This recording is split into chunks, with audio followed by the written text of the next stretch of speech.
नमस्कार, मैं हूं मिलिंद खांडेकर और आप देख रहे हैं एमपी तक का पॉडकास्ट। आज एमपी तक के पॉडकास्ट में हमारे मेहमान हैं मध्य प्रदेश कांग्रेस कमेटी के अध्यक्ष जीतू पटवारी।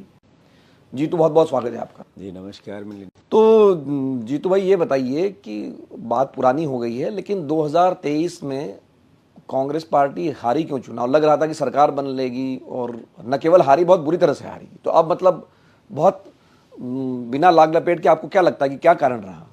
नहीं मिलिंद जी, ये बिल्कुल सही है कि राजनीति में दो जो जेस्चर होते हैं उसको मैं अस्वीकार नहीं करता। जो जीता वो सिकंदर, उसने कुछ बेस्ट किया होगा और जनता ने कुछ बेस्ट उनमें अच्छा देखा होगा। मैं उन लोगों में से नहीं हूँ कि सांप चला जाए और फिर लट पिटे। तो स्वाभाविक तौर पे भारतीय जनता पार्टी की रणनीति हमसे अच्छी थी, कैंडिडेट चयन की प्रक्रिया अच्छी थी, सही समय पे उन्होंने जो खराब सीटें थी उसको 8-8, 9-9 महीने पहले उनके कैंडिडेट उन्हें डिक्लेयर किए थे। साथ ही साथ उन्हें एक जो गेम चेंजर लाडली बहना की एक योजना थी जो उनको बहुत बेनिफिशियल हुई।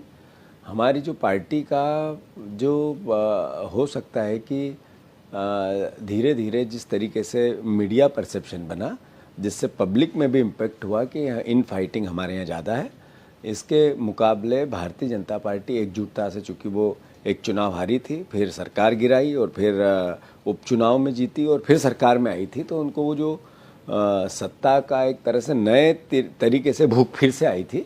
तो मैं समझता हूँ ऐसी एक विधा तो ये हो सकती है। दूसरी, मैं मानता हूँ कि जिस परिस्थिति में लोकसभा का चुनाव था उसके 2-3 महीने बाद, तो भारतीय जनता पार्टी, नरेंद्र मोदी जी, मीडिया ने भी ये परसेप्शन बनाया कि अगर ये 3-4 राज्यों में बीजेपी हारेगी, उसमें मध्य प्रदेश भी एक था, तो नरेंद्र मोदी जी के चुनाव पर भी असर आएगा। जिस तरीके का सिनेरियो बना था, अब की बार 400 पार, तो उसका भी असर उस चुनाव पे था। वो उसको पार्टी ने जिस तरीके से काउंटर करना था, डिफेंड करना था, वो हम नहीं कर पाए और उसी का नतीजा था हमारी हार।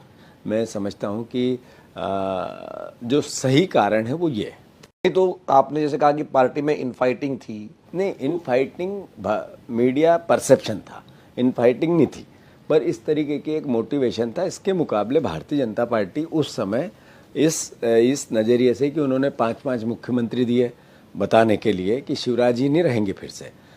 उन्होंने राजपूत समाज में नरेंद्र तोमर को प्रोजेक्ट किया, कैलाश विजयवर्गीय जी को प्रोजेक्ट किया, उन्होंने प्रहलाद पटेल जी को किया।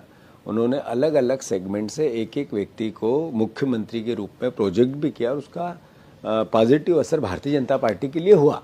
अल्टीमेटली उन्होंने धोखा दिया उन समाज को। ये भी सच है कि आपने एक तरह से रणनीतिक, वो जब हम कहते हैं आपने धोखा दिया लोधियों को, तो वो कहते हैं तो हमारी रणनीति थी। ये मैंने सवाल उठाए थे।